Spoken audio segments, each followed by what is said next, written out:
Audio Jungle. Audio Jungle.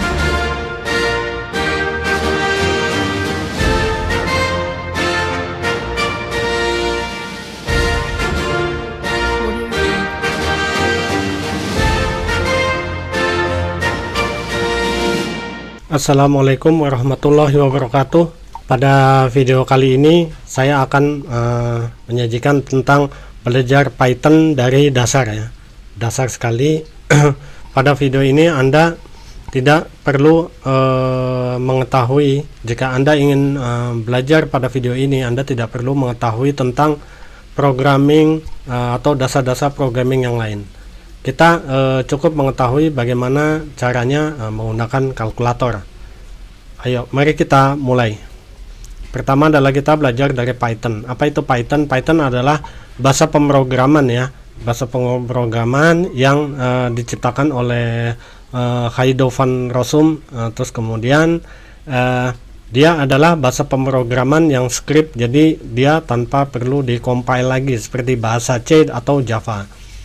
Juga Python adalah bahasa pemrograman yang dibuat lebih mirip dengan bahasa manusia. Kemudian bahasa Python itu yang terpenting adalah kenapa begitu populer, bahasa Python itu banyak digunakan di artificial intelligence.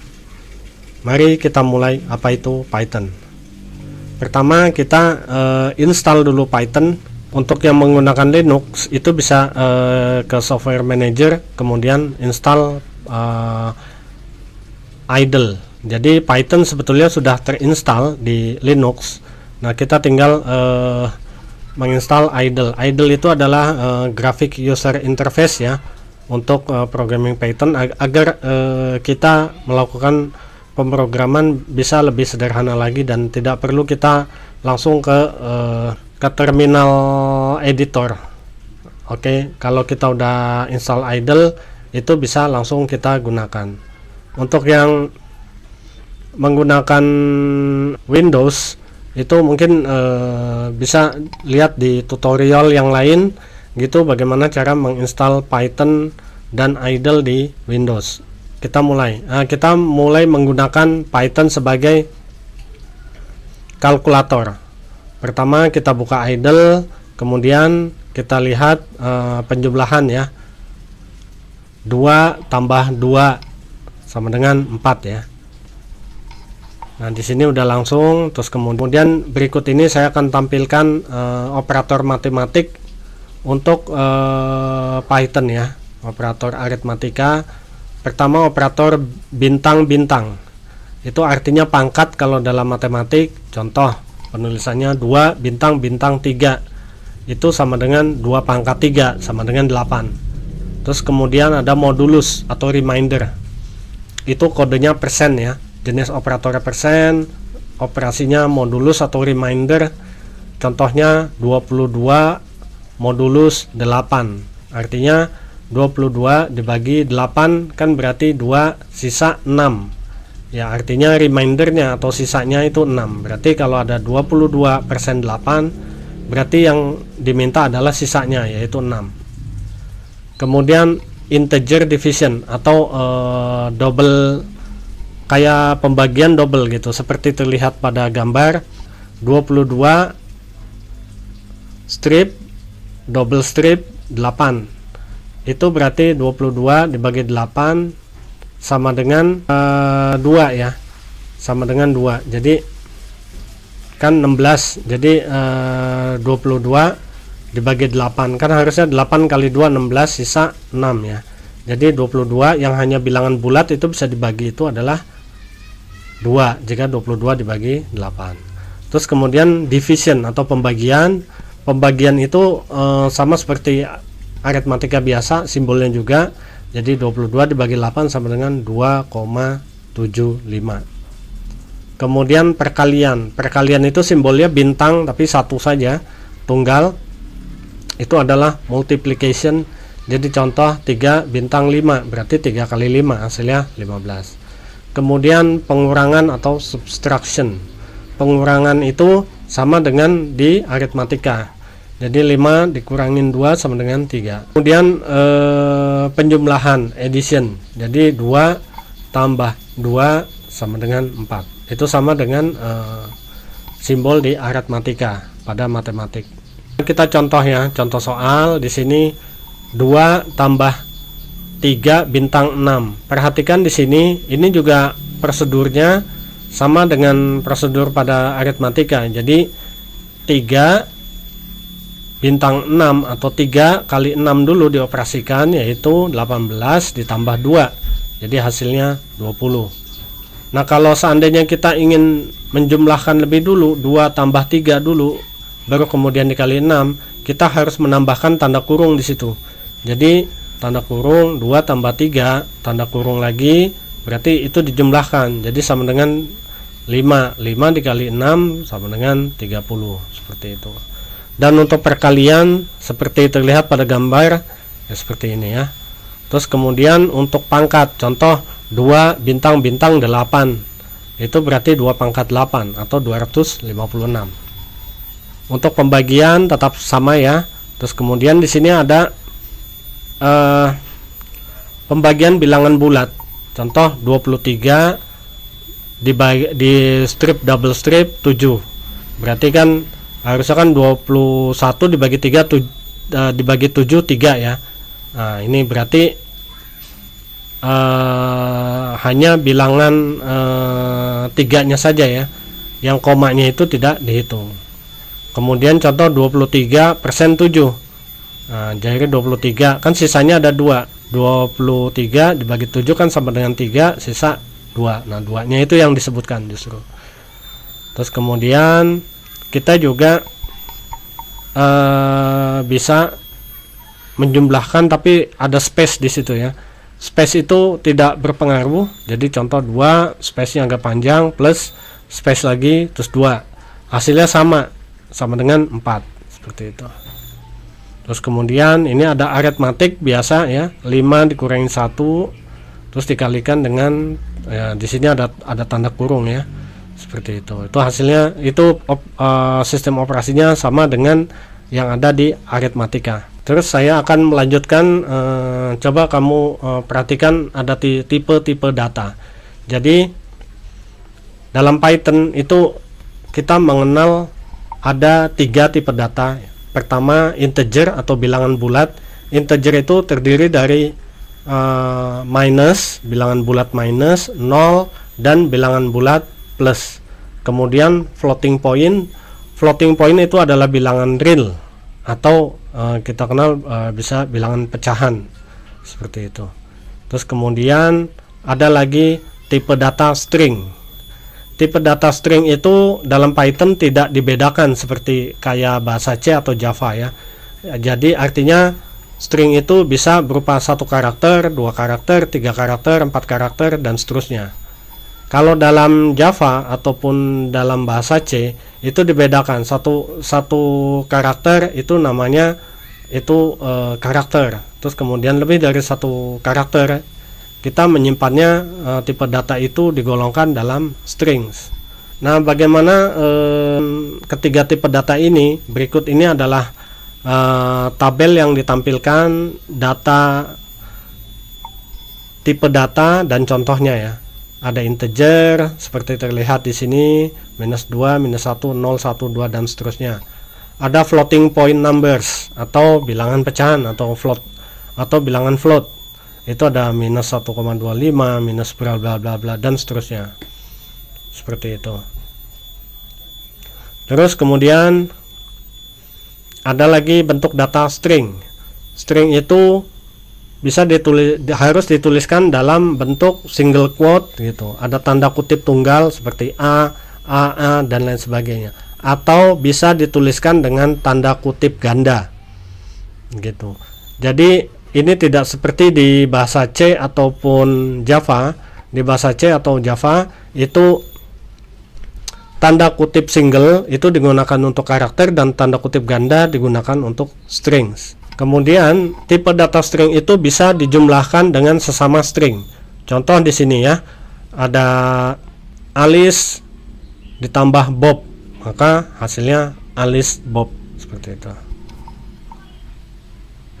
Tapi tipe data string tidak dapat dijumlahkan dengan tipe data yang lain. Contoh Alice tambah 42, itu error ya, jadi nggak bisa. Alice itu bisa dikalikan dengan tipe data yang lain. Contoh Alice kali 5, berarti akan tampil atau akan terprint seperti Alice gitu. Ada 5 kali Alice. Tetapi untuk string tidak bisa dikalikan dengan tipe data string. Contoh Alice kali Bob. Nah, itu secara logika juga membingungkan seperti itu. Jadi itu tidak bisa, akan menghasilkan error. Bagaimana kita caranya menyimpan string itu agar tidak hilang, atau menyimpan tipe data agar tidak hilang? Itu kita disimpan dalam variabel. Apa itu variabel? Variabel itu seperti kotak atau box ya, dimana itu bisa diisi oleh tipe data yang kita inginkan. Contoh dalam box itu kita bisa isi string, kita bisa isi integer, atau kita bisa isi float seperti itu. Nah, untuk memasukkan tipe data atau memasukkan nilai ke dalam variabel itu dibutuhkan assignment statement atau suatu pernyataan. Pernyataannya contoh X sama dengan 42. Berarti kan artinya memasukkan nilai 42 ke dalam variabel X. Tipe data bisa dijumlahkan atau bisa dijumlahkan, maka variabel yang berisi nilai atau tipe data itu juga bisa dijumlahkan. Contoh X sama dengan 20, kemudian Y sama dengan 20, maka X tambah Y sama dengan 40. Itu bisa dijumlahkan seperti itu. Nilai string itu bisa diganti. Contoh saya tulis spam sama dengan hello. Nah, kita print maka akan tertulis spam hello. Istrinya dari spam itu hello. Terus kemudian kita buat assignment statement lagi. Spam sama dengan goodbye. Maka hello tadi sudah tidak ada di dalam kotak variabel spam, tapi variabel spam itu sudah berisi value hello seperti itu. Jadi kalau kita print spam maka akan muncul goodbye, artinya isi yang baru di dalam variabel spam tersebut. Bagaimana aturan dalam penulisan variabel? Aturan dari penulisan variabel itu pertama itu artinya hanya ditulis dengan satu kata ya, tidak boleh lebih dari 2 kata terpisah, tidak boleh lebih dari 1 kata terpisah. Yang kedua, dapat berupa huruf, dapat juga berupa angka, dan dapat juga underscore gitu, underscore atau strip bawah ya. Yang ketiga, tidak boleh dimulai dengan angka, jadi variabel itu nggak boleh di depannya ada angka. Untuk lebih jelasnya kita lihat tabel berikut ini. Contoh balance. Nah, terus kita di sini ada juga yang tidak boleh, jadi kita nulis current balance. Itu nggak boleh kita pakai strip yang tengah. Itu nggak boleh. Terus kemudian contoh lagi current balance digabung. Itu boleh. Tapi kalau kita bilang current space balance itu juga tidak boleh, karena itu lebih dari 2 kata ya. Terus penggunaan underscore, contoh current underscore balance, nah itu oke, nggak ada masalah. Terus kemudian ada contoh yang nggak boleh didahului dengan angka ya. Contoh 4 account itu nggak boleh karena dahului dengan angka. Kemudian di contoh lagi untuk variabel itu underscore spam. Nah, itu boleh karena boleh didahului dengan underscore. Terus kemudian tidak boleh berupa angka, contoh 42 gitu, kan didahului oleh angka. Terus kemudian variabel itu juga boleh ditulis dalam huruf besar semua ya, seperti ini, spam gitu. Terus kemudian ada yang tidak boleh dipakai karakternya, itu adalah spesial karakter seperti dolar. Contoh sum, total underscore sum ya. Di situ ada karakter dolar, itu tidak boleh digunakan. Terus kemudian account 4, nah itu boleh. Terus kemudian ada lagi yang nggak boleh adalah single quote gitu atau tanda petik, itu juga tidak boleh digunakan sebagai karakter. Contoh tanda kutip hello ya, itu nggak boleh. Kemudian alangkah lebih baiknya, karena variabel itu adalah case sensitif, dan juga alangkah lebih baiknya jika kita menulis variabel itu juga diawali dengan huruf kecil. Nah, itu akan lebih mudah. Itu banyak biasa dilakukan oleh para programmer. Oke, kita mulai menulis program pertama kita ya. Contoh di sini. Di sini ada contoh hashtag. Hashtag itu artinya setelah hashtag itu tulisan itu tidak dibaca sebagai program, itu hanya suatu informasi saja. Contoh hashtag this program says hello and ask for my name gitu. Di sini kan program itu untuk menyatakan atau untuk mengucapkan hello dan menanyakan nama. Contoh print hello, seperti ini tulisannya. Atau terus kemudian print what is your name. Di sini keterangannya menanyakan siapa nama mereka ya. Terus di situ ada tulisannya my name, itu assignment ya. My name sama dengan input. Nah, sini input adalah itu kelebihannya dari Python ya dibanding Java ya. Python itu kita ada fungsi input ya, langsung kita bisa langsung membuat suatu input karena ada fungsinya. Kemudian di sini di bawahnya ada print dalam kurung seperti terlihat ya. It is good to meet you ya. It is good to meet you plus my name. Nah, my name itu nanti akan diminta ya, namanya siapa.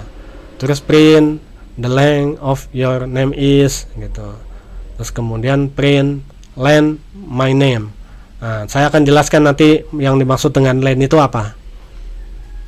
Terus kemudian ada print lagi. Print what is your age. Berapa umur kamu sih gitu. Terus kemudian kita input tuh my age sama dengan input tuh tanda kurung. Terus kemudian print you will be plus string my age, dan seterusnya. Nah, terus kemudian dalam idle kita juga bisa di save itu. Jadi Python selain kita bisa langsung mengoperasikan tanpa di save, kita juga bisa membuat program dengan di save. Program yang tadi kita buat itu kita save. Contoh dengan hello.py gitu. Extension dari program Python itu belakangnya .py ya. Jadi hello py kemudian save. Nah, selanjutnya kalau udah di save kita run ya. Run atau pencet F5. Dari F5 ini kita lihat hasilnya. Dari hasilnya ada hello world, what is your name? Contoh namanya L gitu ya. It's good to meet you L. Nah, dan seterusnya. The length of your name is gitu. Length itu artinya kita len ya. Tadi perintahan len ya. Len itu jumlah karakter dalam nama kamu. Jumlahnya apa? A dan L kan. L kan. A dan L. Al ya. Nah, al itu kan ada terdiri dari 2 karakter gitu. Berarti 2. What is your age? Seumpama 4 tahun gitu. You will be 5 in a year. Berarti kamu akan 5 tahun di tahun ini gitu. Oke, program yang udah kita buat, kita telaah lagi ya programnya ya. Perhatikan ini fungsi print. Jadi fungsi print itu adalah fungsi yang bisa langsung digunakan ya, dengan hanya menulis print saja. Jadi print input itu bisa langsung digunakan fungsi itu. Itulah kenapa Python banyak digemari ya sekarang ini. Contoh print seperti terlihat nih, hello world, print what is your name gitu, seperti itu. Itu adalah suatu fungsi. Kemudian fungsi input. Nah, fungsi input itu kita buat suatu assignment. Di situ ada semacam variabel. Variabelnya itu adalah my name. My name sama dengan, jadi my name diisi oleh input. Jadi my name itu kotak. Variabel itu kan semacam kotak ya. yang sebelumnya kosong, jadi harus diisi. Contoh, diberi perintah input, fungsi input, akhirnya kita diminta untuk memasukkan sesuatu ke dalam variabel tersebut gitu. Nah, kemudian print sudah, kemudian input sudah, kita ke fungsi len. Di sini dilihat bahwa len itu artinya untuk kita menampilkan berapa sih karakter yang ada gitu. Contoh len hello ya. Hello kan itu terdiri dari berapa huruf? H 1 2 3 4 5 ya. Hello gitu kan. Nah, berarti kalau kita hello kita masukkan ke dalam fungsi len, berarti akan ada outputnya adalah 5 seperti itu. Contoh lagi len my very energetic monster just scrubbed Knuckles. Nah, seperti itu. Nah, ini len-nya atau ada berapa karakter? Sini ada 46. Termasuk titik ya di sini ya. Termasuk titik. Terus seandainya len kita kasih space ya, kosong ya, empty space ya, ada semacam space, maka len akan menampilkan kosong ya, berarti karakternya tidak ada sama sekali. Sini. Kita akan melihat fungsi yang lain gitu, fungsi yang lain yang sederhana. Kalau tadi kita udah lihat itu print, input, len gitu ya.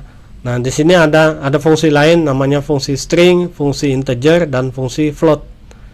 Fungsi string atau str tanda kurung buka kurung tutup, juga integer int kurung buka kurung tutup, dan float adalah fungsinya penulisannya float kurung buka kurung tutup. Semua dalam huruf kecil ya. Contoh fungsi itu begini, fungsi itu manfaatnya adalah untuk merubah suatu nilai data atau tipe data ke bentuk tipe data yang lain. Contoh string 29 kan harusnya integer ya, harusnya integer, tapi kalau kita masukkan ke dalam fungsi string str 29, maka akan muncul 29 bukan sebagai tipe data integer ataupun float, tapi dia berubah angka 29 itu sebagai tipe data string. Contoh, kita tahu bahwa kan string nggak bisa ditambah dengan integer.